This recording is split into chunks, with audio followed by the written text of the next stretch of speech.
Doctor शहजाना इम्तियाज़ और team की तरफ से मुस्तहिक अफराद को ईद के नए कपड़े और सिलाई मशीनें अतिया की गईं।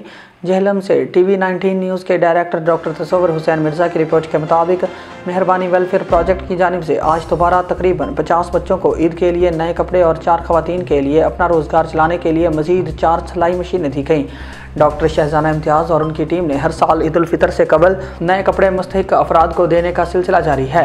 आज भी एक पुरवकार तकरीब का इनेकाद किया गया। इस तकरीब में डॉक्टर अब्दुल गफूर मलिक, मोहतरमा Falak Naz, Abdul Ghafoor Chauhan, chairman youth assembly for human rights जिला जेहलम और दीगर मुअज़्ज़िज़ शख्सियात भी मौजूद थीं।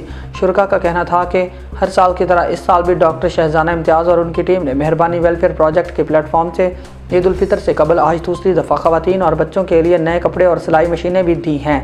इस मौका पर डॉक्टर शहजाना इम्तियाज़ और उनकी टीम को ज़बरदस्त खिराज तहसीन पेश किया गया।